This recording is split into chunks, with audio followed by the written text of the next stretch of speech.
Cuando la cotidianidad sustituye al amor, cuando las infidelidades se vuelven el pan de cada día, las parejas contemporáneas, normalmente después de algunos años de relación, entran en ese periodo que Billy Wilder llamó la comezón del séptimo año. En esta emisión, Leonardo García Tsao y yo repasaremos cómo ha sido retratada la crisis de la pareja en el cine iberoamericano. Repasaremos también la trayectoria del director chileno Patricio Guzmán y haremos un in memoriam a los cineastas recientemente fallecidos. Y como siempre, les daremos nuestras recomendaciones de estrenos en salas y en línea. Acompáñanos.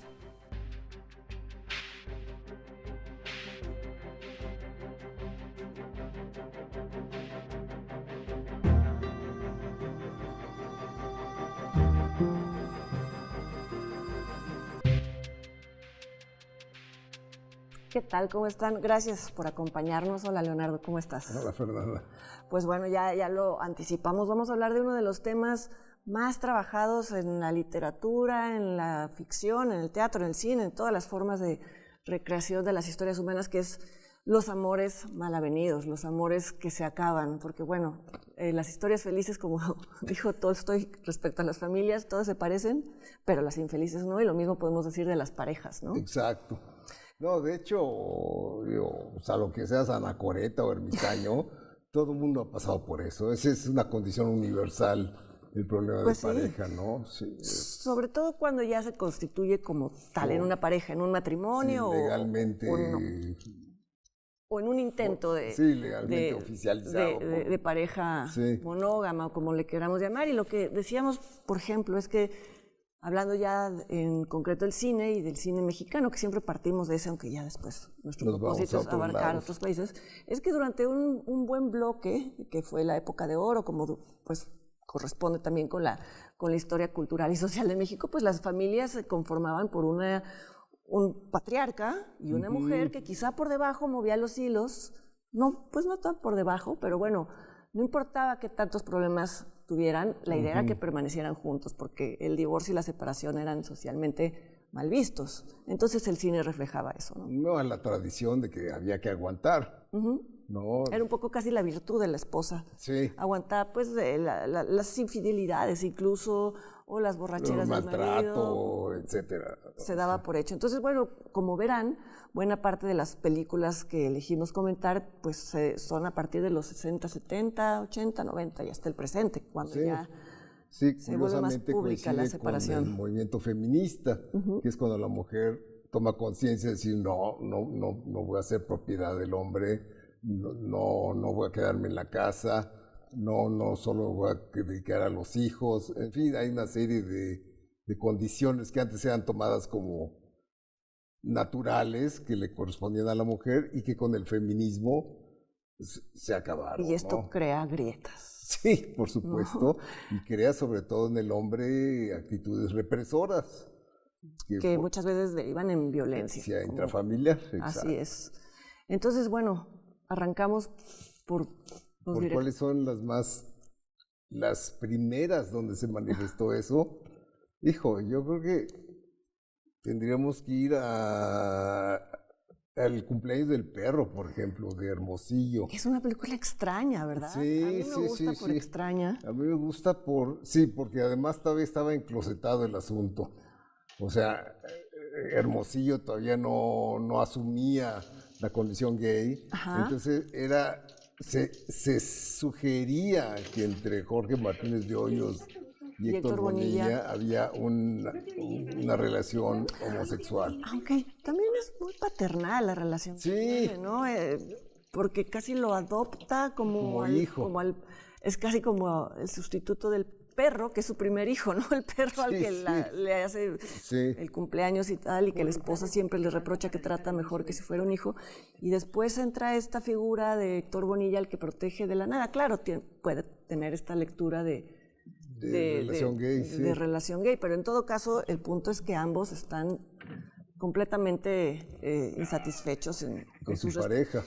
No, y la resolución de la pareja que tiene Héctor Bonilla, que es Diana Bracho, se resuelve genialmente. ¿no? En un corte vemos que ella está muerta, sin que haya mediado una preparación, no vemos que la golpeen, no vemos que tenga violencia con ella, de repente está con incluso el cadáver. parecía que era una pareja Bien integrada. llevada, sí. Sí, que incluso esa elipsis de pronto desconcierta. En un primer momento y después dices, bueno, pues sí, el desgaste llegó y tuvo esa consecuencia.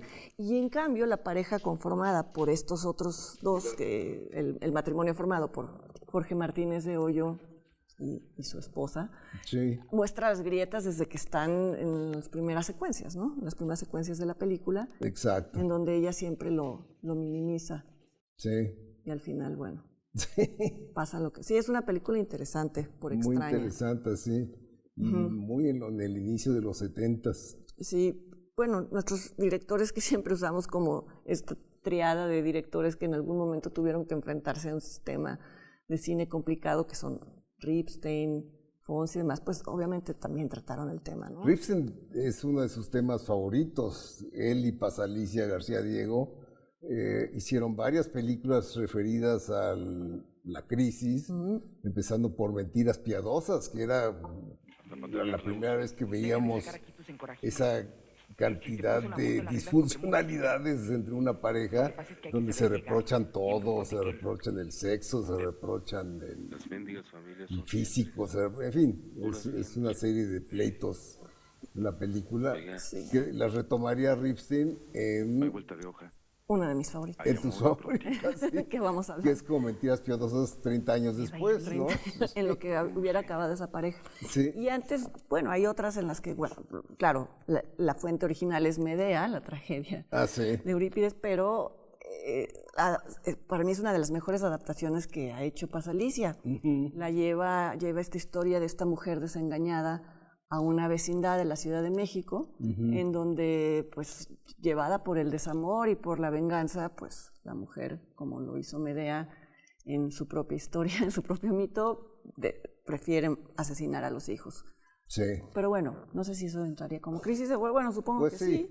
Supongo que sí. Y bueno, también hay que decir que incluso en la época donde no se hacía cine, que eran los 90s, no se hacía cine mexicano, y se hacían unas cuantas, hay dos éxitos muy interesantes en términos de por qué el público fue a verlas cuando no había cine mexicano.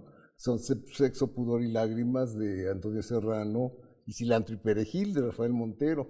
Ambas se situaban en el contexto de la pareja joven, de la pareja que ya empieza a llevarse mal, y ya están separando. En ambas películas hay las mismas características, ¿no? Y lo hace un poco con humor, ¿no? En Cilantro y Perejil incluso sale Germán Deza como una especie de gurú que habla a cámara diciendo... Hablando de lo difícil que es llevar una relación... monógama. Y esto fuera muy interesante, como de repente del Páramo sobresalen para el público dos películas, ¿no? Estoy pensando en una de las películas más exitosas de Alfonso Cuarón, que es Solo con tu pareja. Claro. Sí. Aunque es mucho más tangencial, ¿no? Sí, más tangencial, el asunto. Sí. Pero bueno, también en tanto el SIDA es uno de los temas tratados, como, bueno, en el título mismo de la película se sugiere, ¿no? Que es solo con tu pareja. Y que eso pues nunca acaba siendo posible, ni cierto. Y es una de las razones principales de que truenan los matrimonios, ¿no? Sí, yo creo que películas más contemporáneas han ido más profundo, en tanto que también se han ocupado ya de poner en cámara el tema de la violencia intrafamiliar, ¿no? Sí. Bueno, en el cine español hay muchísimas películas. Hay muchas películas y hay muchos casos en la realidad española de violencia de género. Pensaba que una de las películas más celebradas de Vicente Aranda es Amantes. Amantes, sí. En donde sucede algo muy curioso, que es el fenómeno, no es tan curioso, el fenómeno de cómo una nueva relación acaba convirtiéndose en una relación aburrida, ¿no? En una relación con un amante acaba terminando por parecerse a la relación original. En este caso, bueno, habla de un militar casado, o todavía no casado, con con una chica muy pudorosa, interpretada por Maribel Verdú. Sí. Eventualmente, pues, debido a la represión franquista, pues, él espera también que su matrimonio comience, se consuma en el momento de la noche de bodas, pero antes tiene amoríos con una viuda, que es Victoria Abril. Que además es sexualmente mucho más avanzada que la chica. Y esto es una película curiosa, bueno, está basada en una historia real, porque al final triunfan los adúlteros, ¿no? Sí. Normalmente el cine suele ser un poco moralino en este sentido. Totalmente. Y aquí, bueno, se llega al extremo en donde la viuda lujuriosa sugiere el asesinato de la mujer virtuosa, y esto sucede, ¿no? Pero bueno, es interesante. ¿A ti te gusta la película? Sí, me parece. Y ellas dos están muy bien, ¿no? Sí. Tanto Maribel Verdú y Victoria Abril. Vicente Arana tiene otra que se llama Celos, con Adel Jiménez Cacho y con Aitana Sánchez Gijón, que la cela por una foto. O sea, ellos se acaban de casar, están en el proceso de casarse, y él encuentra una foto donde ella está con un chico y se vuelve una obsesión. Detona. Quiere saber quién es, por qué está con esa foto, por qué está con él, si fue su novio, en fin. Se hace un fantasma de él, ¿no? Entonces, desgraciadamente, la película no trasciende ese planteamiento, como que no lo lleva al delirio apasionado que podía llegar como la película de Chabrol, ¿te acuerdas? Sí, claro, sí. Que se volvía ya una cosa, y no llega a ese nivel. Como una de las que vamos a comentar. Que es la favorita de ambos, ya se los adelantamos. Y bueno, están películas también como, que tal vez no, la comentábamos ahorita fuera del aire, Solo Mía, de Javier Balaguer, que también marca este arco muy tradicional de las películas sobre matrimonios fallidos. Al principio todo está bien. Hasta que se casan. Y sobre todo porque ella desea que es Paz Vega, la actriz que le interpreta al personaje, decide que quiere estudiar, ¿no? Y esto le detona a él una cantidad, que Sergi López, el actor, una cantidad de inseguridades tremendas. Lo curioso de esta película es que aquí, bueno, no es curioso el hecho de que la justicia falle. Ella se siente desprotegida por las leyes en contra de la violencia doméstica, y entonces ella hace justicia por su propia mano, lo cual es una fantasía más bien, ¿no? Yo creo que esta película lo que propone es una catarsis de varias mujeres, en donde ella lo deja literalmente incapacitado. Claro, sí. Lo que falla en la película es que no hay matices en el hombre. Es un neandertal de principio a fin, ¿no? Siempre está gritando, golpeando, Bueno, se muestra este ciclo en donde hay el arrepentimiento, que es muy frecuente en las relaciones. El arrepentimiento y el acto de contrición, en fin. Pero estoy de acuerdo contigo, es muy, muy elemental el planteamiento del conflicto. De él, sí. Pero bueno, entre películas de celos, otras películas de celos, ¿no? Sí. De celos y de violencia de género. Bueno, una película de violencia de género tremenda es La mujer del animal, de Víctor Gaviria. Que es llevado al extremo, ¿no? Es llevado al extremo.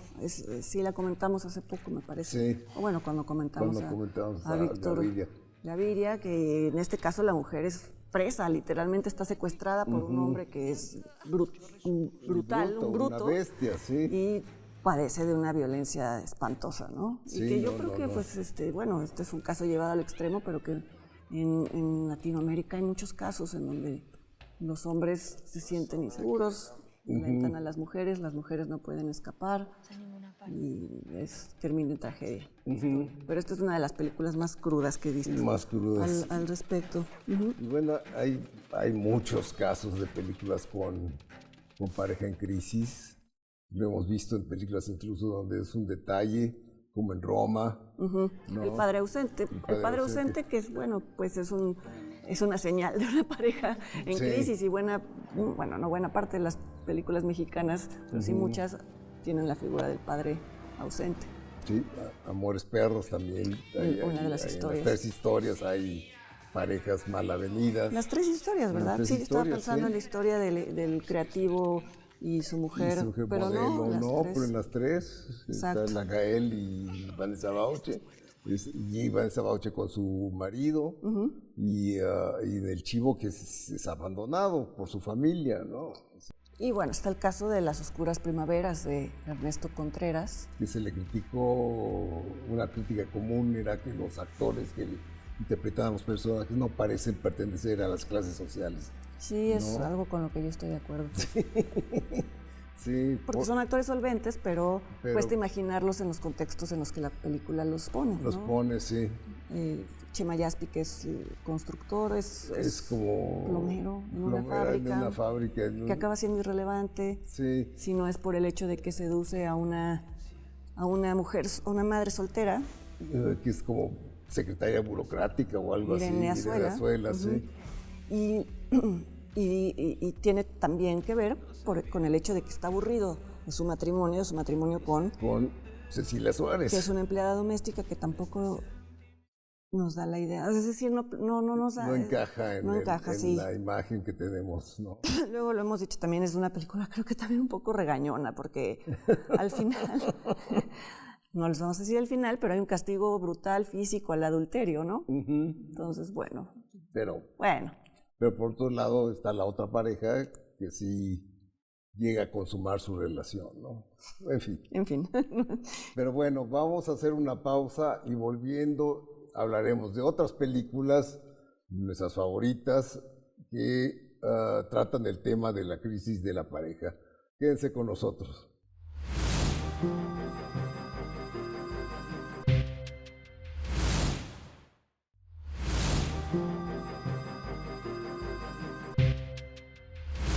Y bueno, ya estamos listos para dar nuestras favoritas, que en este caso ahora solo coincidimos en dos, Fernanda y yo. Bueno, entonces empiezo yo con la número 5, Retrato de una mujer casada, de Alberto Bojorquez, que es una película muy interesante porque es muy justa en su retrato de un matrimonio de clase media en México en los años 70, ¿no?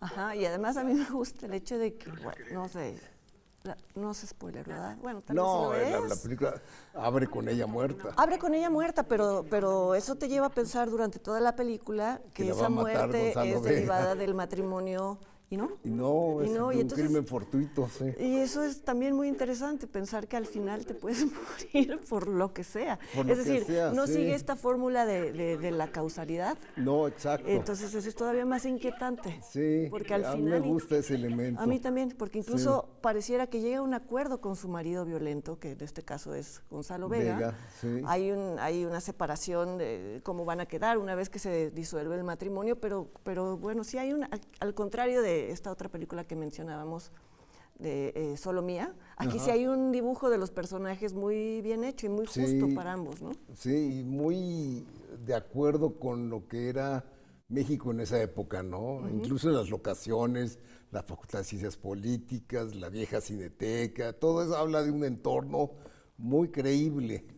Y el personaje de Alma Muriel, que es una mujer con hijos y que sin embargo quiere salir de ese entorno, también es muy congruente con ella misma. No es tampoco este cliché a veces de que una vez que una mujer tiene la oportunidad de tener se presenta la oportunidad de tener un amante, pero pues, para ella es más importante seguir adelante con sus estudios. Ni siquiera hay este elemento melodramático y sin embargo pasa lo que pasa. Y además la película tiene 4 muy buenos actores, con lo que se beneficia mucho la película, ¿no? Están Gonzalo Vega y Alma Muriel como la pareja protagónica, y luego está la pareja amiga, que está formada por Ernesto Gómez Cruz y Patricia Reyes Espíndola, que hacen muy buen apoyo. Y que también entre ellos hay crisis de pareja, ¿no? Hay crisis de pareja, sí. Y que está de base, vamos, las conversaciones que hay cuando están solos los dos amigos son brutales, ¿no? Sí. Sobre cómo ven a las mujeres, en fin, también hay un retrato de un machismo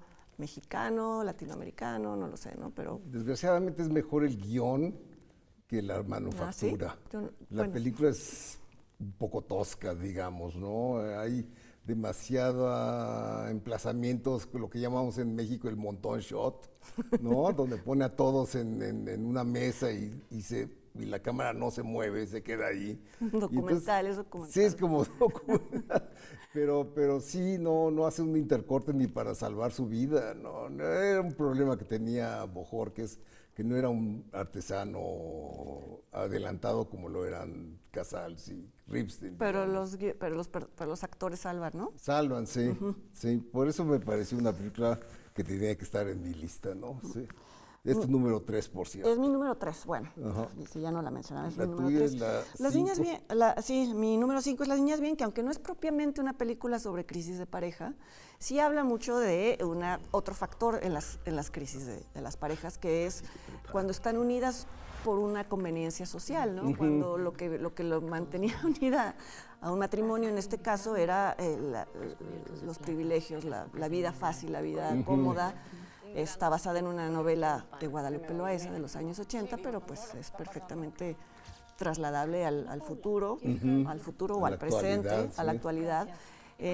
Habla de una mujer rica, una familia acomodada, que cuando se viene la devaluación del peso en los años 80, pues de pronto se ve obligada a prescindir de la vida fácil que llevaba. A mí me gusta mucho cómo filmó Alejandra Márquez esa película, y sobre todo, por ejemplo, en estas escenas en donde ella se ve a esta mujer que interpreta súper bien por Ilse Salas, sola en una casa gigantesca, es decir, el lenguaje el lenguaje visual hace también el trabajo de mostrarla como pues la jaula de oro, ¿no? La famosa jaula de oro. La fotógrafa, que es Dariela Ludlow, también hace ese trabajo de ver a estas mujeres totalmente presas de una situación que ellas ven como privilegiada, pero que en el momento en el que ya hace agua, pues se ven perdidas, no tienen a dónde ir.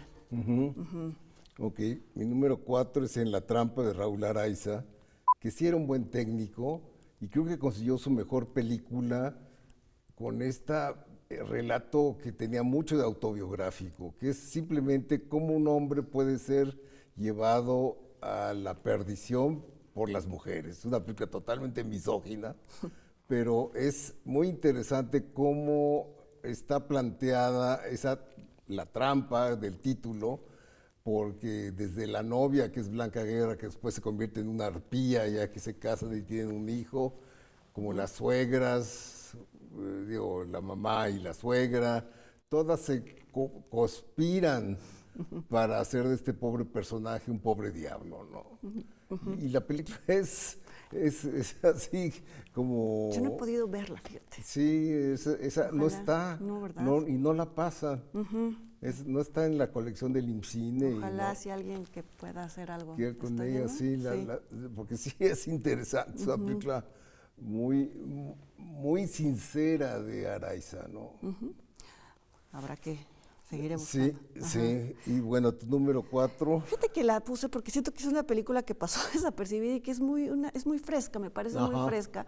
La película Me estás matando, Susana, que es la adaptación que hizo Roberto Schneider de la película Ciudades Desiertas. De la novela. De la novela, perdón, de Ciudades Desiertas, de José Agustín. Y me parece muy lograda la adaptación, muy fresca. Vamos, además de la crisis de la pareja que ilustra, también habla mucho de las relaciones entre México y Estados Unidos. Eso es la vuelve incluso vigente. Y Gael García Bernal está muy bien en este papel. La comedia lo hace muy bien. Lo hace muy bien, muestra este pobre diablo que se siente todo el tiempo humillado, pero inseguro, no es porque ella en realidad, por el estatus intelectual de su mujer, que es una aspirante a escritora, una escritora que pide una beca a Estados Unidos, y que, bueno, se ve que a ella le gusta también mucho el mundo de los intelectuales y de los poetas y demás. Él va y la persigue a una universidad gringa. Y repito, una de las mejores secuencias son estas en donde se muestra este abismo cultural entre los mexicanos y los estadounidenses, cuando intenta pasar el personaje de Gael con los oficiales de inmigración, que quiere ser chistoso y es lo peor que puedes hacer en tu vida. Si te pasas en el cuartito nunca debes de bromear, ¿no? Pero también una crítica a estos gringos que llegas y te dicen "Welcome to America", ¿no? Sí. Y él dice, pues no, si había estado en América ya, también mi país es América, ¿no? Pero lo de la pareja es curioso porque al final la película para muchos les pareció una película machista. Exacto, sí, porque él, al parecer él la somete, ¿no? Y le da de nalgadas. Le da de nalgadas, pero hay un doble final, ¿no? Que es cuando él, que es un actor ahí de telenovelas, está haciendo teatro, están poniendo en escena una obra de Hugo Iriart, en donde la pareja se está peleando y en algún momento el narrador de la obra dice, bueno, pero entre todos estos rings siempre hay un no me acuerdo cómo lo dice, no voy a parafrasear mal a Uriart, pero bueno, algo así como descansos, porque también se ríen al final de me estás matando, Susana, es decir, entre la pareja de Gael y la chica, es decir, hay una especie de, es una relación problemática, codependiente, tóxica, pero consensuada, y eso es lo que tal vez molesta a algunos de los espectadores. Creo que hay que ver las sutilezas dentro de la película y en el epílogo de la película, que es la obra de Uriart. Exacto. Bueno, mi número 3 es La vida conyugal, que es una comedia de Carlos Carrera muy corrosiva sobre la pareja mexicana, muy bien interpretada por Alonso Echanove y Socorro Bonilla, donde él, por supuesto, la engaña, es de lo peor, él, y ella trata de vengarse y sus venganzas siempre le salen mal. Siempre le salen mal. Pero además también está el elemento de aspiración de clase, ¿no? Porque sí, ella siempre quiere... Son arribistas. Son arribistas y ella siempre quiere que le digan un nombre, no me acuerdo cómo es, distinto al suyo y siempre quiere estar... También por eso no suelta al marido, ¿no? Un poco como en Las niñas bien. Sí, y tiene detalles de humor negro muy chistosos. Sí. Es una película que me hace mucha gracia.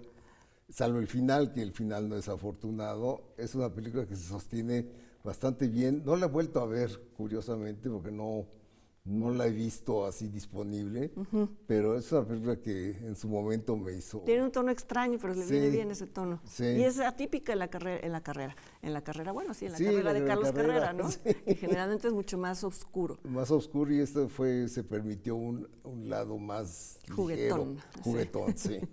Bueno, mi número 3 es Retrato de una mujer casada, que ya comentamos. Mi número 2 es mi retractación pública sobre una directora, Isiar Boyaín, la española, que Te doy mis ojos, la había yo visto en San Sebastián y no me había satisfecho. Y ahora la volví a ver precisamente en TV UNAM, que la pasaron, y me pareció una de las mejores películas que he visto sobre el drama del marido golpeador, ¿no? Porque aquí sí se está construido el elemento del cariño, del afecto que hay entre los dos. Pero él tiene ese problema, es un acomplejado, como suelen ser todos los hombres golpeadores, que siente que su mujer lo va a abandonar en cuanto ella estudie, en cuanto ella trabaje. Entonces es tan inseguro que acaba golpeándola, ¿no? Y ya hay una muy buena secuencia donde no la golpea, sino que la humilla, la desnuda y la expone a un balcón del edificio donde viven. Y es una secuencia muy dura, muy fuerte, y es mejor que la golpiza, ¿no? Porque eso es como muy burdo, ¿no? Que veamos otra vez golpes y tal. ¿No? Entonces es una película, digo, sensiblemente hecha, muy bien actuada por Luis Tosar y Laia Marul, que ganaron todos los premios de actuación en ese año, los barrieron con los Goya con esta película y ganaron en San Sebastián también. Sí. Okay. Entonces sí, me retracto. ¿Y la tuya es? Ya la habíamos mencionado como que aparecería en esta lista, que es El diablo entre las piernas, que es la película más reciente, sí, ¿verdad? Es la última que ha hecho. De Arturo Ripstein, en donde, como bien dijiste, parecería una secuela. Una secuela de Mentiras Piadosas, en donde se muestra a una pareja de hombres, un hombre y una mujer ya mayores, son Silvia Pasquel y Alejandro Suárez. Tienen una relación imposible de reproches, pero te das cuenta que al final humillación, hay un código dentro de eso, ¿no? También, ¿no? Parecería que nunca van a dejar de estar juntos. Ella se da sus escapadas y también es una película que explora el deseo de las mujeres que en una edad en la que ya no se les concibe como personas sexuales, que también atractivas, sí, me parece una película muy arriesgada y muy bien lograda de Ripstein, y que sí, que habla de este infierno, pero el infierno en el que los dos viven también y que les gusta vivir y que están habituados a vivir. ¿Quién sabe en qué se basará, verdad? Exacto. Finalmente coincidimos con la número 1, que es El de Luis Buñuel, que es una obra maestra. Es una película sobre los celos, pero llevados, esta sí, al delirio, con un Arturo de Córdoba absolutamente genial, donde tortura a su pobre mujer con esa cosa que es un control freak, ¿no? Quiere controlar su vida, no admite sus otras relaciones. En todos lados ve señales de engaño, de engaño, sí. No la golpea, pero la maltrata. Sí, ella pide en algún momento ayuda a un amigo de ambos, que es con el que originalmente se iba a casar y finalmente queda con él. Pero bueno, lo divertido de esta película es que decía Buñuel que era el personaje con el que más se identificaba. Entonces, sí, lo cual te pinta Buñuel en una luz no muy favorable. Para mí es mi película favorita de Luis Buñuel, pero me chocaba que Pepe de la Colina en algún momento le dijo que también era la suya y Buñuel se enojaba, no le gustaba porque para él era Los Olvidados. ¿No? Decía, ¿cómo él no es? Pero bueno, sí, es una película. Además, todo también el diseño de arte, porque todo es torcido. Todo ¿no? es torcido. Tiene que ver con la mente del personaje. Sí, es buenísima. Pero además esos mecanismos que hace, que yo también me identifico que es horrible, que cuando le dice a la mujer, dime qué quieres hacer. Ah, pues vamos al cine. No, el cine no. Y eso es tan típico, ¿no? Y aquí está también retratado con un final que, bueno... Ya, es mítico ya, ¿no? Que es este personaje en un convento, caminando en zigzag, y que además fue Buñuel el que quiso hacer ese papel. Es él por detrás, escena, tapado con la capucha, con la capucha, ¿no? Ahí está él reconociéndose a sí mismo, vuelto loco. Pues sí. Bueno, pues esas son nuestras favoritas. Pero bueno, no se vayan porque cuando regresemos vamos a hacer un repaso por la filmografía del director chileno Patricio Guzmán. Vamos a hacer el acostumbrado In Memoriam y les vamos a presentar una cápsula que realizó a su vez el Canal 22, una entrevista con el director Carlos Armela a propósito de su película El Diablo en el Camino.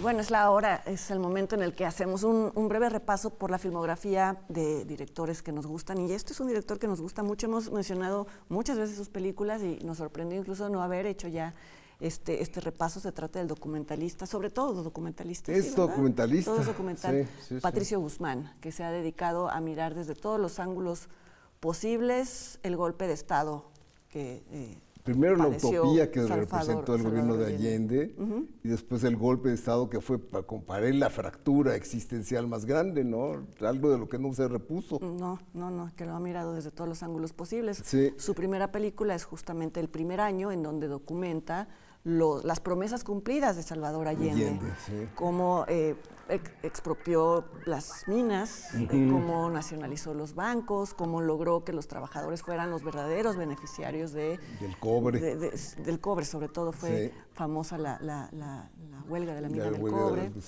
Y bueno, es un documental entusiasmado porque es previo al golpe. Y además fue muy importante en su carrera porque también el famoso documentalista Chris Marker, que a él se lo conoce sobre todo por un tipo de documental más ensayístico, ¿no? El de Chris Marker. Sí.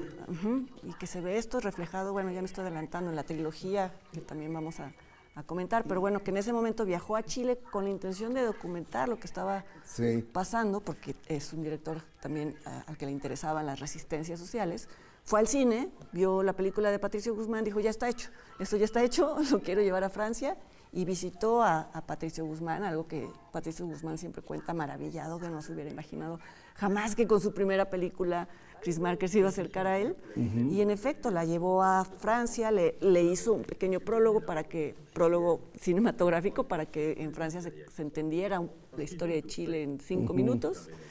Y fue muy cuidada la exhibición en cines, preparó folletos, bueno, fue factor importantísimo en la difusión de este primer documental del primer año en Europa, ¿no? Y después vendría... Después hizo esta trilogía. Que es su obra máxima. Que es fundamental, o si uno quiere entender lo que pasó en Chile en esos años, hay que ver las 3 partes, que se llama, el segundo título, es La lucha de un pueblo sin armas, que es muy...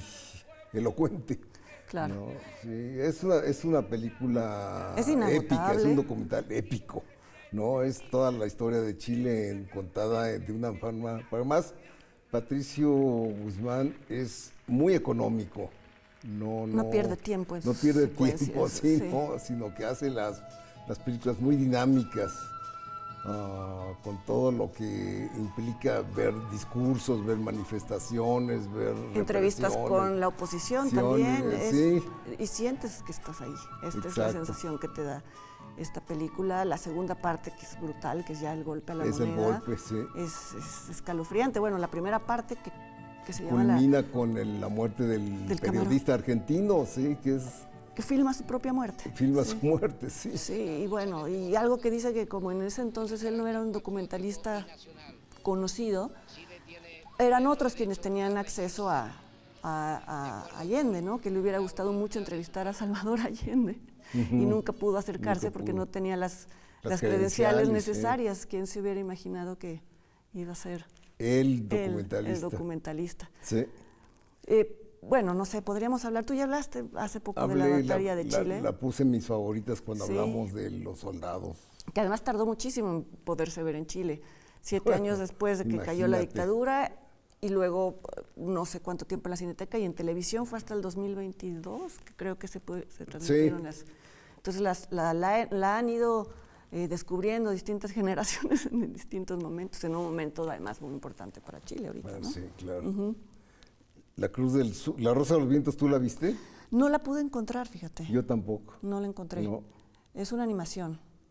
Hay que decirlo, sí. La Cruz del Sur es una película extraña porque básicamente habla del sincretismo de la religión. No, perdóname, en distintos países de Latinoamérica. Culmina desde luego con la Virgen de Guadalupe, porque es el caso más claro de sincretismo conseguido por los conquistadores. Sí, y cómo usaron símbolos prehispánicos para llevar a cabo la catequización, ¿no? La colonización religiosa. Religiosa, sí.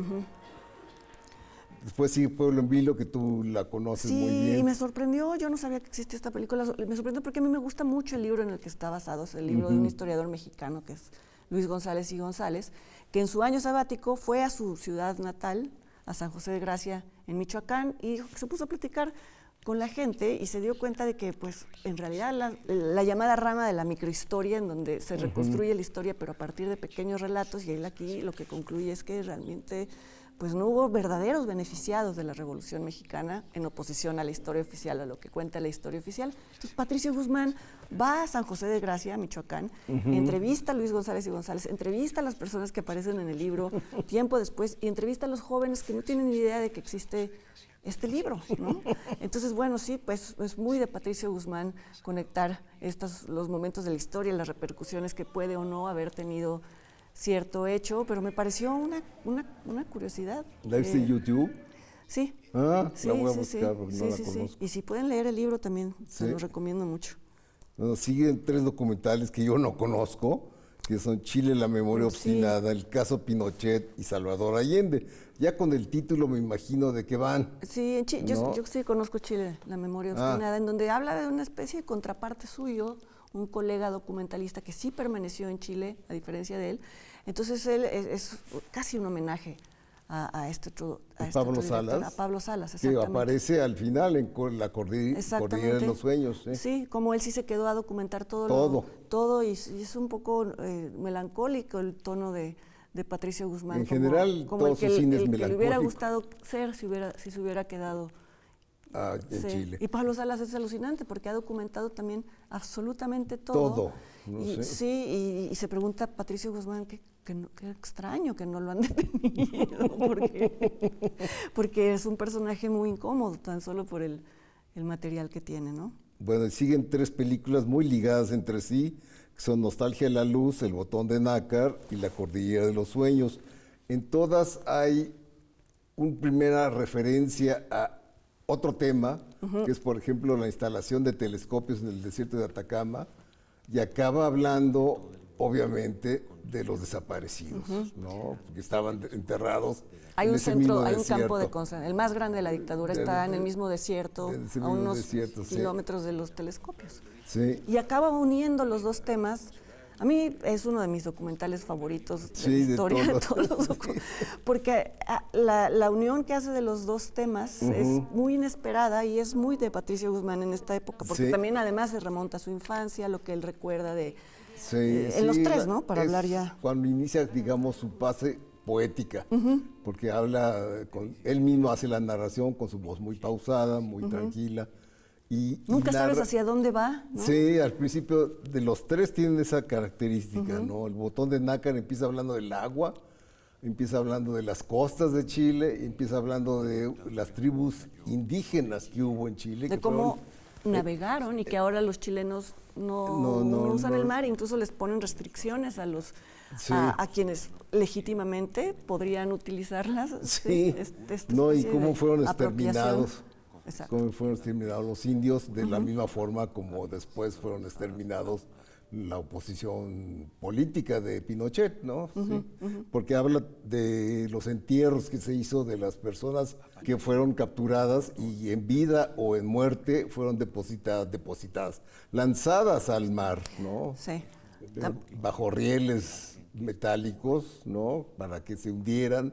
Y queda una hace una recreación de cómo se preparaban los cadáveres. Sí, ¿no? Sí, es brutal. Es brutal. Y acaba con la imagen de un botón de nácar que quedó pegado a uno de los rieles y por eso se llama la película. A propósito de que en algún momento a un habitante de los pueblos originarios también Jimmy Button, ajá, sí. Lo llevaron a Inglaterra, se acostumbraba a dar botones de nácar como cuentas, sí. Ellos los aceptaban y se fue a Inglaterra y regresó siendo otro. Sí, es que son tantas las asociaciones que hace y las teje de una manera que es muy sorprendente y es muy conmovedor. Es muy conmovedor, sí. Sí, es un cine que conmueve, curiosamente. Sí, esta trilogía además es muy personal, ¿no? Muy personal. La Cordillera de los Sueños es posiblemente la más personal porque habla de su estancia en Chile y lo distante que se siente ahora. Sí.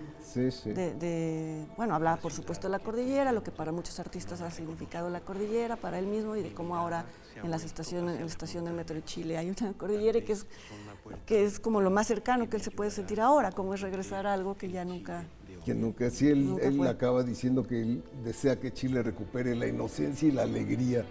Si ese tono melancólico permanece en esta película. Y que es un poco el tono el de la recuperación, por lo menos de la esperanza, en su última película, ¿no? Sí. En Mi País Imaginario. Que por una vez se siente un poco optimista porque ve en los nuevos manifestantes, de los nuevos elementos de resistencia, una esperanza, porque dice, por lo menos estos jóvenes no pertenecen a partidos políticos, no les da lo mismo la izquierda o la derecha. En ese momento se estaba redactando el proyecto de nueva constitución, porque seguía la constitución de Pinochet, entonces se pretendía que hubiera una constitución más incluyente y demás. Al final no se aceptó, se negó, pero sí ganó un presidente de izquierda. Entonces eso... es que vi una entrevista en donde él se preguntaba, decía, seguramente no va a ganar Boric, y si gana no lo van a dejar ganar y demás, y bueno, por suerte esto no ha sucedido, ¿no? Aunque dice que teme que siempre está y entrevista a puras mujeres, en este caso las entrevistas son todas mujeres. Sí, por el movimiento importantísimo de las chilenas en el movimiento feminista, ya ves que popularizaron este himno. Son manifestaciones muy musicales, ¿no? Cantan y se mueven en coreografías. Bueno, esta canción del violador eres tú, se popularizó en toda Latinoamérica y fue propio de las chilenas, de las tesis, se llamaba. Bueno, pues esperemos el siguiente documental de Patricio Guzmán. Esperemos que sí. Sí, es muy admirado.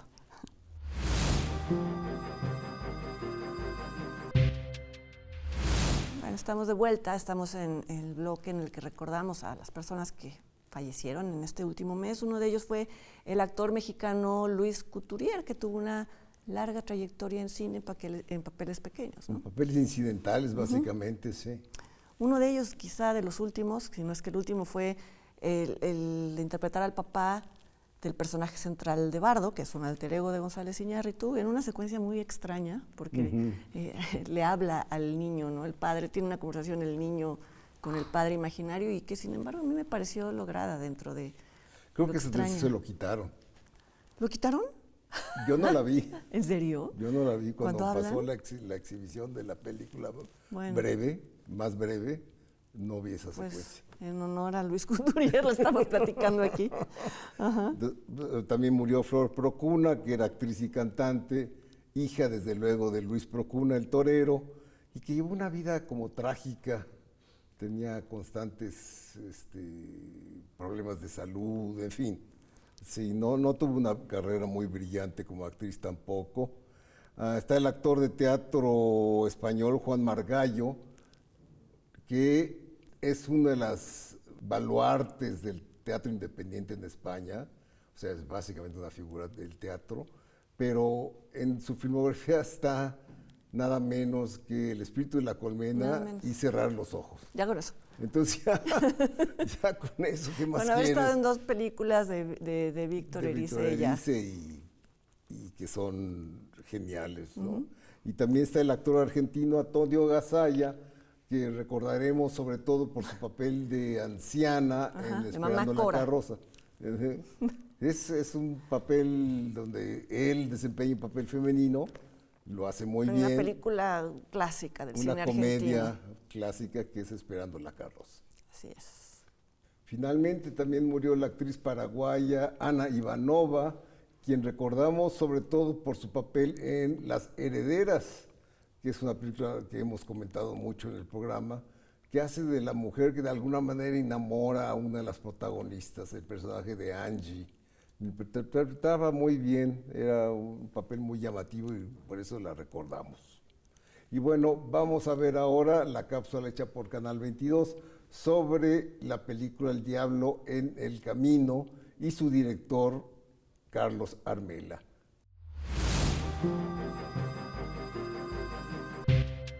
Cuéntame una historia, padre. El Diablo en el Camino es el más reciente trabajo del director Carlos Armela, una historia ubicada al término de la Guerra Cristera en el México rural. El filme cuenta la historia de un mercenario que pierde a su hijo. Y decide llevarlo a enterrar al pueblo donde años atrás murió su mujer. Y entonces el trayecto a través de un país devastado por estos años de guerra para tratar de redimirse y tratar de cumplir una penitencia y cumplir con este encargo de enterrar a su hijo. El país está sumergido en la pobreza y en la falta de educación. La gente necesita un poco de esperanza para continuar y se aferran a lo que pueden. No te asustes. Vamos juntos. Y de ahí provienen también muchas de estas leyendas de la época, tanto lo exploramos en la película como de tesoros que fueron enterrados en la época de la Revolución, como de fantasmas que se aparecían. De ahí proviene mucha la literatura de Juan Rulfo, por ejemplo, de Elena Garro, que son algunas de las inspiraciones. Y pues eran ciertas creencias que se daban sobre todo en estos pueblos y en estos lugares donde pues habían atravesado situaciones muy adversas, muy duras, y donde se podía creer, creo, con mayor facilidad en esta presencia del diablo. El filme fue rodado en Tlaxcala y Guanajuato y es protagonizado por Luis Alberti, una historia original que tardó 2 décadas en materializarse. Tuvieron que pasar más de 20 años para hacer la película, porque no era el momento, porque tuvo que ir madurando, tuvo que ir transformándose. Yo tuve que ir madurando como persona también y crearme una carrera como cineasta antes de poder hacer esta película. El Diablo en el Camino se presenta como parte de la selección oficial en competencia del Festival Internacional de Cine de Málaga. Si todo sale bien, llegará a salas de cine de México a mediados de este año.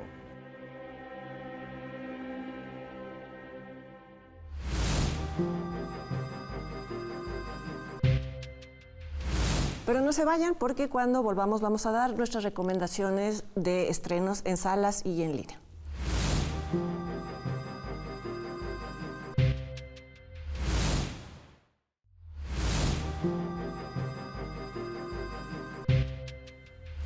Estamos de regreso en el bloque final y vamos a recomendar por lo pronto un documental más, pero no de Patricio Guzmán, sino de Valentina Leduc, que es la hija de Paul Leduc, que debuta con la película Los sueños que compartimos, que es un documental muy optimista, a diferencia de lo que suele suceder en México, porque trata de la resistencia en 3 lugares diferentes.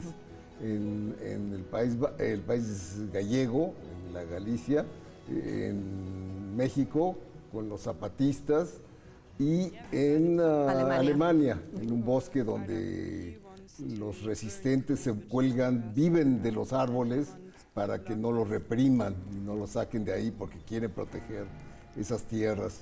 En los 3 casos se trata de oponer al capitalismo, la explotación del suelo, piso, sí, en el bosque alemán, el carbón. El carbón, entonces bueno, pues viven realmente ocupando el bosque territorio, y sí. preparándose para el invierno y para las peores condiciones y viviendo en comunidad. Y prepararse para la lucha, porque tarde o temprano va a venir, como ocurre al final de la película, Exacto. la represión policíaca, ¿no? Y ellos reciben a un grupo de zapatistas que se sabe que viajaron, un grupo Viajaron de zapatistas específicamente a esos lugares, sí. a compartir pues las experiencias y el espíritu de resistencia, porque además se sabe que las comunidades zapatistas ahora pues han logrado tener escuelas que funcionan, es decir, una vez pasada la lucha armada se han logrado organizar en comunidades en donde tienen una participación muy amplia, ¿no? Sí, y es muy buen documental, es muy ágil, te cuenta exactamente qué está sucediendo en cada uno de los sitios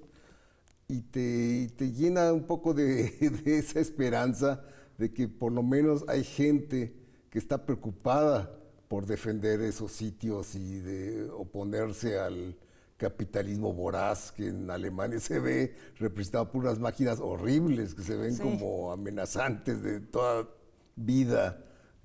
Bueno, aquí en México se habla de cómo una compañía de agua, ¿no? Bonafont. Está explotando, o sea, está... En Puebla, este es en Puebla, exactamente, ¿verdad? está vaciando de agua los manantiales. Pozos. Y cómo hay, por lo menos, hay una... No sé qué tanto lo consiguen, pero... Hay una piedrita en el oposición. zapato. Sí. Bueno, y también está ya hemos hablado de esta película, la Gran Tour, la más reciente película del portugués. Pero se habló tan Miguel poco de Gómez. ella que nos da mucho gusto que sí se vaya a exhibir, porque bueno, gracias, es Movie, la distribuidora, La no sé si distribuidora, después lo y vayan se va a pasar. estrenar primero en salas, y es una... ¿Cómo describirla? Es como describirla. Sí, es una, hablando de parejas en crisis, ¿no? Sí. Es la historia de cómo una mujer persigue a su prometido a lo largo de toda Asia. De toda Asia y la película está narrada de una manera increíble porque va cambiando el punto de vista de quién cuenta la historia, pero no se siente artificioso ni nada de esto que a veces puede parecer. Y al mismo tiempo es un documental sobre esos sitios actualmente. La película se sitúa en el pasado, pero después cuando describe los países es en el presente. Entonces es una combinación muy original, muy interesante, muy curiosa, y creo que es de lo mejor que vi en Cannes el año pasado. Ganó el premio a Mejor Director, ¿no? Ganó el premio a Mejor Director. Sí. Y finalmente vamos a recomendar Culiacanazo, que es una serie documental que pasa en Max, que es sobre lo que ocurrió en octubre del 2019, cuando trataron de capturar a Ovidio Guzmán, el hijo del Chapo, el hijo menor del Chapo, y las consecuencias violentas que eso trajo. Y cómo el gobierno mexicano decidió liberarlo. Y eso fue también, pues tuvo muchas consecuencias. No, y fue muy controvertido y muy criticado. Pues sí, habló más o menos de la imposibilidad de controlar al narco y de quién en realidad, pues... Tiene el poder. Sí. Está muy bien filmado. Y muy bien documentado. Con muchas voces, hay periodistas, reporteros, hay abogados, hay funcionarios, hay soldados que hablan, todo está bien armado, digamos. Hasta ahorita solo hemos visto 2 capítulos, pero promete. Y pues bueno, llegamos al final del programa una vez más. Gracias, Leonardo. A ti. Gracias a ustedes por acompañarnos y los invitamos a que lo hagan en la próxima emisión de Encuadre Iberoamericano, que como saben es una plataforma televisiva en la que buscamos dar visibilidad a los estrenos, producciones, trayectorias de directores y directoras latinoamericanos, iberoamericanos, también en España hacen cosas que nos interesan mucho. Y nada, los esperamos a que nos acompañen el siguiente mes. Quédense ahí sentados en donde están, acá nos vemos.